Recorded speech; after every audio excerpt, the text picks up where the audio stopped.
नमस्कार दोस्तों, हमारे channel civil engineering practical knowledge में आप सभी का स्वागत है। तो आज का जो हमारा टॉपिक होने वाला है वो है why desert sand is not used in a construction work. मतलब जो रेगिस्तान की रेत है जो हमारे पास इतनी भरपूर मात्रा में पड़ी हुई है उसे हम क्यों कंस्ट्रक्शन में यूज़ नहीं कर सकते। जैसा कि आजकल हम देख रहे हैं कि कंस्ट्रक्शन वर्क इतना तेज़ी से चल रहा है, इतनी बड़ी बड़ी हाई राइज बिल्डिंग्स बन रही हैं, तो उसमें जो है हम जो रेत हम क्रशर्स से जो है बनाते हैं वो लेकर आते हैं, या फिर हम जो नदियों से निकालते हैं वो रेत लेकर आते हैं, तो उससे जो है इन्वायरमेंट को काफ़ी इम्पैक्ट पड़ता है। तो उसकी बजाय हम जो है रेगिस्तान में जो फालतू में रेत पड़ी हुई है उसे हम क्यों नहीं यूज़ कर लेते। वो किसी काम की नहीं है, वो वैसे ही वहाँ पे पड़ी है, क्यों ना उसे कंस्ट्रक्शन में यूज़ कर लिया जाए। तो फ्रेंड्स उसके कई कारण हैं जिसकी वजह से जो है हम वो रेत जो है वो यूज़ नहीं कर सकते। आज वही कारण जो है इस वीडियो में हम जानेंगे कि क्यों उस रेत को जो है हम यूज़ नहीं कर सकते अपने कंस्ट्रक्शन वर्क में। तो चलिए दोस्तों इस वीडियो को स्टार्ट करते हैं। सबसे पहला जो है हमारे पास आने वाला पॉइंट है वो ये है कि the desert sand is not used for the construction works because it does not satisfy the criteria और the specification required to be used as a construction material. मतलब एक कंस्ट्रक्शन मटेरियल के जो एक स्पेसिफिकेशन और एक क्राइटेरिया होना चाहिए यूज़ करने का, उसको फुलफिल नहीं करती है सैंड, उसको मीट नहीं कर पाती है, इसलिए इसे हम यूज़ नहीं करते हैं। This sand not use in construction because the sand has 4 properties which are against the construction norms.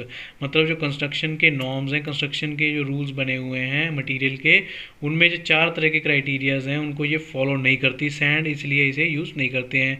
चलिए उन पॉइंट्स को भी देख लेते हैं कि वो कौन से पॉइंट्स हैं जिनकी वजह से हम इसको यूज़ नहीं कर पाते, डेजर्ट की सैंड को जो है अपनी कंस्ट्रक्शन में हम यूज़ नहीं कर पाते हैं। The desert sand is a round in a shape. जो डेजर्ट सैंड होती है, सबसे पहला पॉइंट ये है कि वो शेप में जो है उसकी राउंड होती है, मतलब जो उसके पार्टिकल्स होते हैं वो राउंड शेप के होते हैं।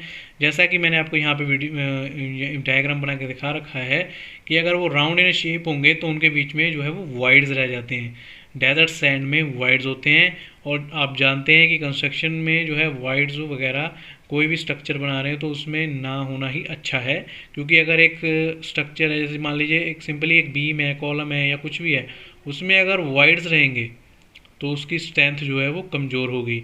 तो इसलिए जो वाइड्स होते हैं उनको अवॉइड किया जाता है ज़्यादा से ज़्यादा, इसलिए इस सैंड को यहाँ पे यूज़ नहीं किया जाता। जो नॉर्मल सैंड होती है जो हम नदियों से निकाल कर लेकर आते हैं, तो उनमें क्या होता है फ्रेंड्स कि वो उनके जो पार्टिकल्स होते हैं वो राउंड स्टाइल नहीं होते, वो स्क्वायर, रेक्टेंगुलर, कुछ इस तरीके से जो है ट्रायंगुलर, कुछ इस तरीके से होते हैं, जिनसे जो वो क्या होता है कि उनमें कोई भी वॉइड्स नहीं होते।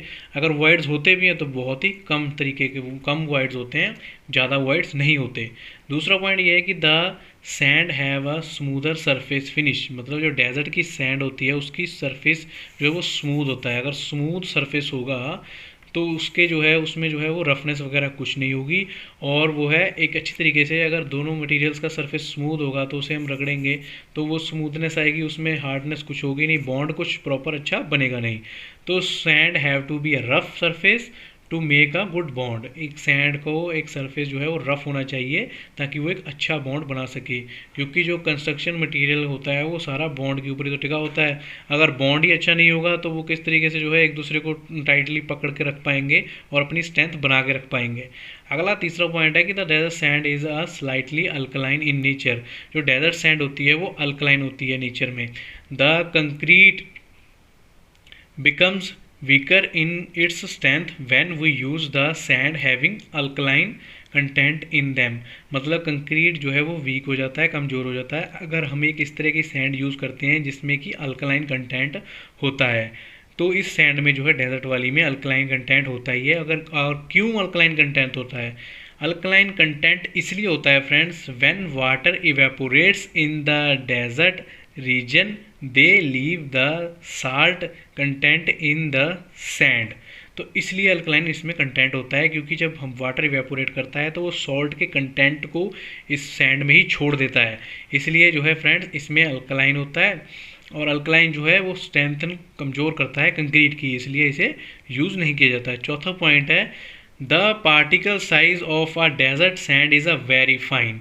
मतलब पार्टिकल साइज होते हैं डेजर्ट सैंड के वो ज़्यादा ही कुछ फाइन होते हैं। जैसा कि आपको पता है कि हम जब भी यूज़ करते हैं अपनी सैंड को तो सीव एनालिसिस टेस्ट करते हैं।